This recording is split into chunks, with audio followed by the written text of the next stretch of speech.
City of Thieves! I'm tired. City of Thieves nuts fit in your mouth. Got him.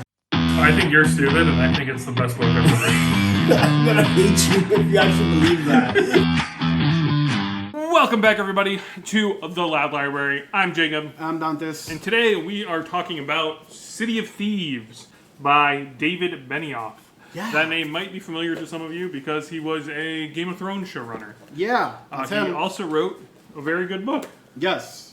I think it's the only really good book because I saw a couple other ones from him and I'm like, I've never heard of these. I've seen one other one that I've also, I think, never heard of. Yeah, so this is actually one of your top reads that you mentioned. Yes, I love this book. And so you rated it I gave it 4 stars. I think a 4.5. Really? Yeah.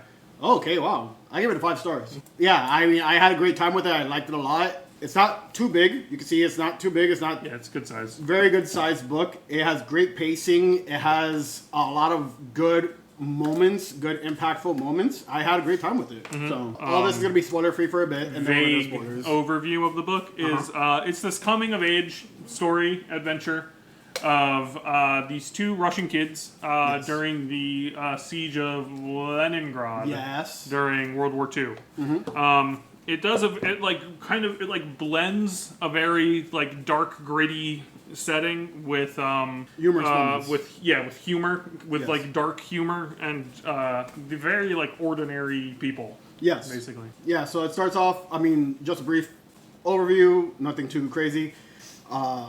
These two young men get kind of arrested by the Russian military. The main character gets arrested for looting a body. Yes. That parachuted into the city. So after he gets arrested, he meets a guy in prison. They go up to the colonel, who's known to be a hard ass, and instead of punishing them or hurting them or maybe killing them, he sends them off on this kind of wild goose chase to hunt down a dozen eggs for his daughter's upcoming marriage. Yeah, to make a cake. It's and it's their story of trying to find food in this kind of starving city, this city that's Leningrad that's under siege, and there's pretty much a mini famine going on. Yep. And yeah, that's kind of their story. What did you? Anything that really that brought the book up from being just a regular book to you? For like, what made this book special for you? It's really the two main characters, Lev and Kolya. Yes. Are very, I think, very endearing. And they feel very real. Lev is, I think, like 16 or 17. Yes. Kolya is a little bit older. I think he's like 19 or 20. Yes. Despite them being pretty close in age, Lev is kind of like looking up to Kolya. Kolya he was in the military. They both were. No, Lev wasn't. Oh, he wasn't? No. I thought he was also like part of the... Because they talk about deserting. I don't think he was. Maybe like... I was thinking like junior military, junior like city watch, whatever. Yes. Maybe. I don't know. But I don't think he was like in the military. No. Kolya was for sure.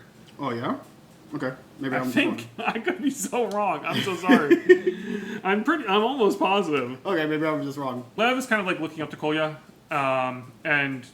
Kolya is a very interesting character, and I don't want to spoil anything in this part. Yep. But their relationship, I think, is very cool, very endearing, and very touching. And then I just really love the way the book kind of uses humor to both emphasize certain points and de-emphasize other points.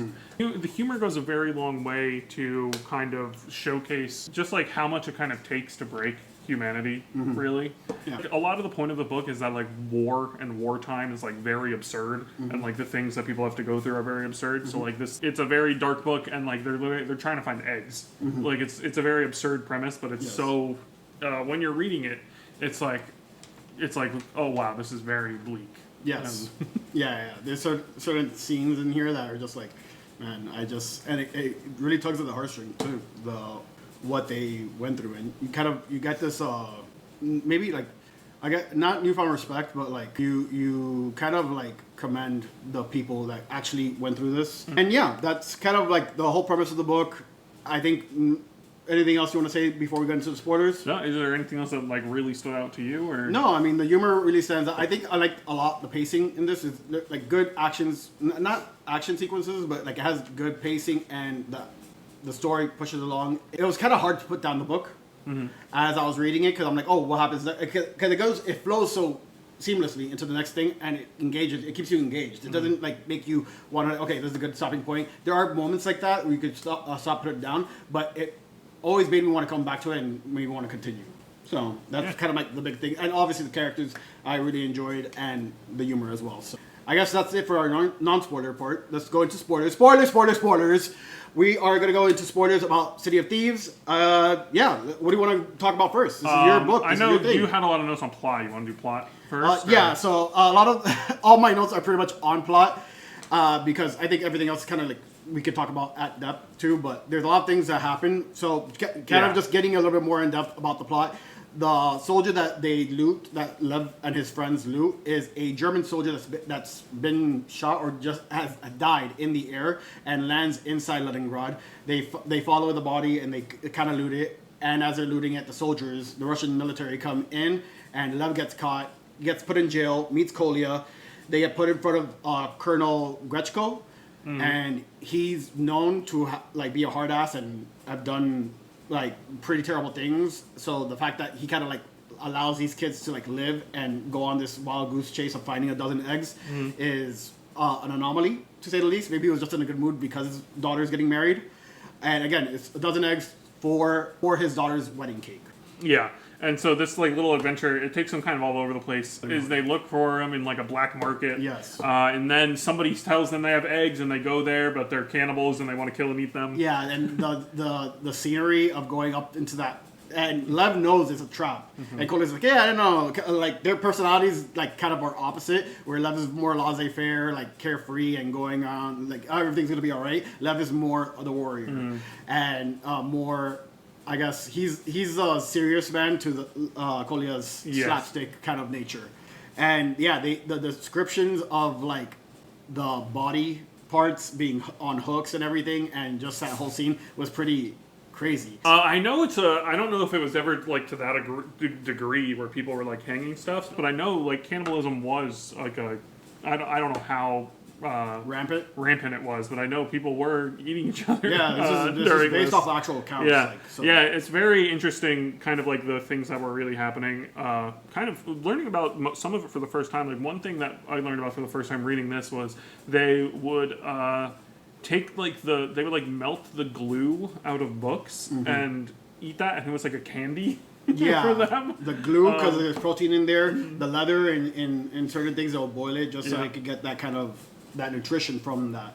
And yeah, I mean, again, I obviously have never been through that, but I've heard similar stories about like very dire situations where they'll take the leather-bound books and eat the leather and boil it and do whatever they can to try to survive. But yeah, after that, what else? They hear like a rumor about somebody who has a chicken. Yes. And so they go try to get the chicken, only to find out that the chicken is a boy. Yeah, chicken. a rooster. Yeah. And that scene was kind of like it was very rough, and it kind of sucked, obviously, because the old man that's guarding the chicken coop, they had a chicken coop, and then it eventually is just one chicken, and it's a rooster, and the old man's grandchild is protecting his grandfather's body, and it's very bleak, and it was a very kind of like sad moment. And yeah, the downstairs neighbors full of all these girls kind of around. It was very sad, even though there are these moments of like levity throughout the story. And another thing is Kolya is always just smashing away. He's going through half of Leningrad as he's going through this adventure. Hey, they're starving, but they can still get it up, I guess. Good for them. And a lot of discussion that they have, a lot of talks that they have is about sex. Kolya wants what he wants. Yeah, they both kind of like fantasize, and they both think about sex a lot. I am just like, yeah, they're teenage boys. I get it. After the whole roof scene, they end up going outside of the city. Yep. And they're traveling, and they go behind enemy lines because, again, Leningrad is currently under siege by the Nazis. And they go behind enemy lines, they find a couple bodies, they see a couple remnants of battles, and then they eventually come across this cabin where there's a bunch of ladies in there, and it's very evident that these are Russian ladies that are awaiting Nazis to return because it's essentially like a sex house for these Nazis. And there's this exchange between Lev and Kolya with these ladies, and they get the ladies kind of like, I've seen this in a bunch of World War II movies and stories where everyone obviously looks down on these women for placating or like entertaining the Nazis and everything. But there's this very touching, very like poignant moment between the sex workers, or like they're not really sex workers, these normal Russians, and Lev and Kolya, and kind of like, hey, you guys left, like this is the only way we could survive and such, and we're not starving, and this is like, you look down on us, but this is how we survive. You guys could fight, this is how we survive. So that was kind of really touching. Then they set up a plan to ambush the Nazis that come in later that evening, and as they're waiting to ambush or surprise these Nazis and kill them so that these girls can essentially get out, the Nazis then get ambushed by the partisan. What are they called? Yeah, the Nazis then get ambushed by the partisans, which is like a militia. Yeah, led by this guy named Markov, and there's this sniper Vika, that's very like, she's hitting these shots and killing all these guys in very difficult conditions. And yeah, anything you want to say about that? Or it's like almost like a turning point moment for the story. Lev and Kolya, like, despite everything that's happened so far, I feel like this is when Lev and Kolya kind of realize like they are in over their head. And stuff, especially with leaving the city, but basically through, because they still feel like they have their agency as they're doing this stuff. Yeah. But once the partisans come in, like if like that agency is left. Yeah. And so through the partisan, this militia group, they learn about kind of like Nazi like camp where they have like a lot of food. Abendroth. Yeah. Is, and they learn about a Nazi. He was like, what was his title? I have no idea. I don't remember. He has like a very peculiar title or something, but yeah, Abendroth is kind of like the commander of this camp that they have. So they go there kind of with a plan to like sneak in, get eggs, and sneak out. But well, they're with the partisans, so they're going with the partisans to kill Abendroth, and then they on the side also want to steal the eggs. Yeah. So shit happens. Basically, what ends up happening is they kind of learn that Lev is a chess prodigy. And Abendroth is like very obsessed with chess and stuff. So they basically get to Abendroth the information that like Lev is this chess master. And Abendroth kind of can't help himself, and he sits down to play chess with Lev. And during this, Lev is supposed to kill him. Yes. Well, all three of them are in the room, and they're kind of like Lev, they're Kolya, trying and Vika. Leverage. Hey, we'll give you we'll play chess with you, and if he wins, you give us eggs and let us go. Kind of, they're trying to leverage this situation which they really don't have a handle on. And this is, I think everyone kind of agreed in the book club that this is kind of like the most absurd part of the story, which I kind of agree. But I also understand like people in a siege situation, they need some sort of entertainment, especially people that feel like they're on the winning side, and they're bored. They're probably thinking this is just a they're not gonna let them just go. A teenager. Yeah. The kids like we'll indulge their little fancies, but also I'm gonna play a game with someone that actually seems like they're good. They do the chess match, and the fight happens. They are able to kill this commander and escape with the dozen eggs and actually go back to Leningrad. Lev and Kolya go back to Leningrad, and Kolya gets injured on the way there. Big thing, Kolya's able to poop. Oh yeah, it's been a running joke in the book that Kolya hasn't pooped. I think in like weeks. Yeah, I think the total is 11 days or 14 days or something like that.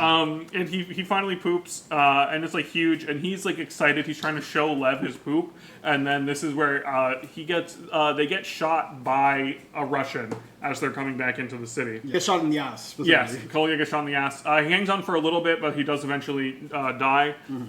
It's a very emotional moment, probably one of my favorite moments in the book. Another thing that goes on, like besides Lev being a savant in chess that you learn, Lev's father was arrested by the NKD, which is the Russian, like, I guess, secret military, because of just, I guess, political opinions.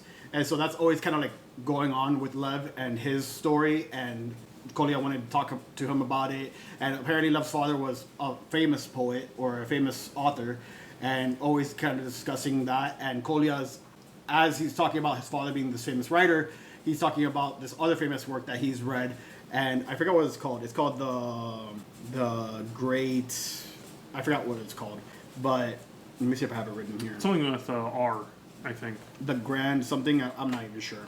But yeah, they talk about that, and then eventually it's revealed that this is not a great work that Kolya is referencing all the time. It's actually a novel that he's kind of working on himself, and he's kind of like shopping it or workshopping it with yeah, and it's kind of this way that like Kolya comes off to Lev as this like very confident like person who like has it all together, and this reveal that the book doesn't actually exist, that it's like Kolya working on it. It's like and this.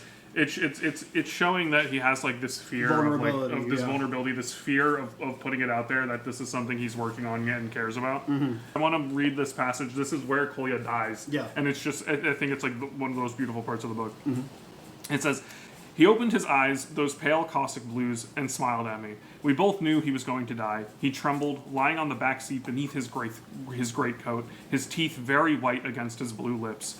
I have always believed that smile was a gift for me. Kolya had no faith in the divine or the afterlife. He didn't think he was going to a better place or any place at all. No angels waited to collect him. He smiled because he knew how terrified I was of dying. This is what I believe. He knew I was terrified, and he wanted to make it a little easier for me. Can you believe it? Shot in the ass by my own people," Kolya says. "I wanted to say something, to make some stupid joke to distract him. I should have said something. I wish that I had, even though I still can't think of the right words. If I had told him that I loved him, would he have winked and said, 'No wonder your hands are on my ass'?" Even Kolya couldn't hold that smile for long. He closed his eyes again. When he spoke, his mouth was very dry, his lips sticking together as he tried to form the words. "It's not the way I pictured it," he told me. Yeah. So again, even though like you have a very like sad scene going on, and you have those moments of levity that's kind of going on juxtaposed against that humor, that dark humor. Yeah, and it kind of just like re-emphasizes, it kind of like highlights, I think, those really sad moments, because it is just kind of like, it's so crushing what happens. But yeah, that's pretty much the end of the book. Lev ends up going back to the colonel, giving him the eggs, and it ends up being that the colonel has already ordered 3 dozen eggs from outside a lot of eggs. Yeah. He's like swimming in eggs. So it wasn't really like anything that they could have done. They probably could have just walked away and not done anything and not get caught. But yeah, it just kind of showed like the futility of it all, and that Kolya's death didn't really like mean anything in the end. And the end of the book is essentially, it's a few. I don't know if it's a few years. I think it's a bit in the future. 2-3 years in the future, Vika comes knocking on Lev's door, and they end up kind of getting together or whatever. Mm-hmm. And that's kind of like the end of it. But yeah, I think it's really touching. I think it's really good. It's a very Amy Minton said it. It's like a rogue buddy comedy going on, and I really liked it a lot. Very touching, very heartwarming, and again, pacing and plot and everything is kind of like super well paced, and with these good characters and these kind of like endearing moments, it really helps emphasize a good book to me. Yeah, I agree. Do we want to go into characters? Yeah, let's talk about characters. So obviously we've talked a little bit about Lev and Kolya through the plot, but Lev, I think, is a very interesting character to be the main character, because he's at a kind of like the perfect age for this type of story, where he's not really the star. Kolya is more the star. Kolya is more the star, but Lev is it's kind of like the way that it is filtered through Lev, kind of like looking up to Kolya. Yeah. Because Kolya like we kind of touched on with the book thing, Kolya presents this thing of like having it all together. Like I know He deserted in like a super dumb, really stupid way. He was trying to have sex with like a specific person. They couldn't have sex, and he was like, "Oh, I still want to have sex." So he went to go try to have sex with someone else. They couldn't have sex. He's like, "Oh, I still want to have sex." So he went to have sex with someone else, and then he like missed his train. Yeah, I mean, and again, these kids like really thinking about sex and sex being like kind of the constant joke. That and the poop is just a constant joke throughout the series, throughout the book. And yeah, I kind of agree with you. You kind of mentioned that Kolya comes off as this confident guy and very like he has everything figured out, and he does do that a lot. And like we mentioned the cannibal scene, like he kind of has this like very laissez-faire attitude and is going into this obvious trap, just imagining that everything's going to be all right. And there is a turning point where obviously it's revealed that that story that he's been talking about the entire story is actually his novel that he's trying to write, and he's very vulnerable about that. So it kind of shows Lev that this guy he's a kid like everyone else and has these same vulnerabilities that he has.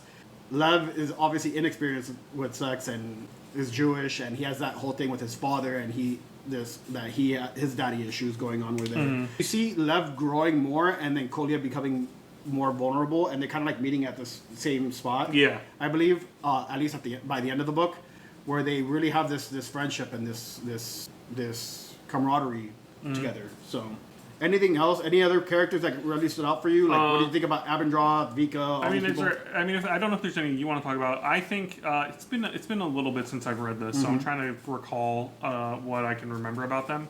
Because like I think we talked about it in the plot. There's not really much. Gretchko and Abendorf, they're more like plot devices than they really are character. Vika, I would say, is the other like major character. She becomes like the third wheel. But Vika's not around for very long. She comes in for a little bit and then leaves. The last third of the before book, before the end of the book. It was like a big deal for them that she was like a female soldier. Yes. Which she was such a good shot. Yeah, which was apparently.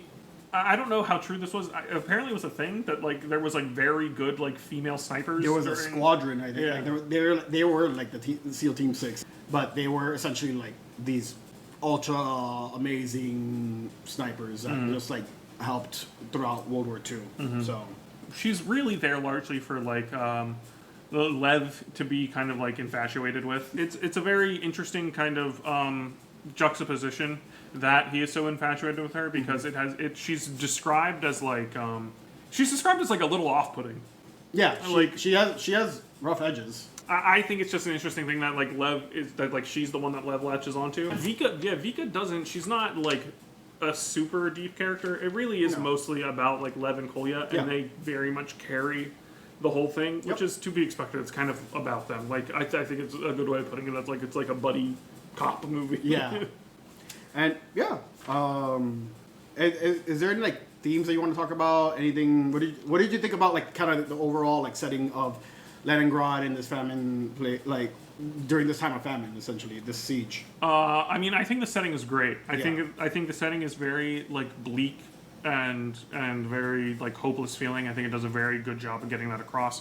And so it's just this like crumbling, like gray place that it really really sets like kind of like the tone very well. But then again, it's like these ordinary people, like these ordinary kids, Lev and Kolya, are getting by, and they're getting by in like the way that they can, and they're kind of like the humor being used to kind of like brighten this very dark setting is very good. What did you think about the setting? I thought kind of what you're saying. It's very bleak. The most I take away from it is the moments of levity and humor, and the setting itself kind of gets lost in the background. But when you think about it, and kind of the descriptions that are being used, it is very like dark and gruesome, especially like just kind of those moments that you talk about like boiling off the glue, boiling the leather to just find some nourishment. I think and that moment with the child on the roof with the chicken's coop, like it's very sad, and it really, and I felt chill like I felt a cold in me as they're talking about the cold they're experiencing as they walk through the woods. March that they did. It was good. But yeah, so as for like themes, like major themes that I have is kind of like coming of age. This is very obviously like a coming of age story. For Lev, he very much becomes more hardened, more world weary by the end. I have kind of like friendship in like hard times, the way Lev and Kolya really bond against the kind of like very hard times of war, especially when we get shown a lot of like people like turning against each other. Yeah, they're very Machiavellian. Yeah.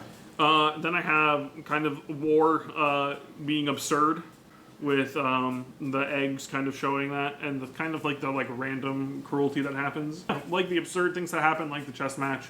It kind of shows that like war isn't a time that really makes sense, and people are kind of just doing their best to get by.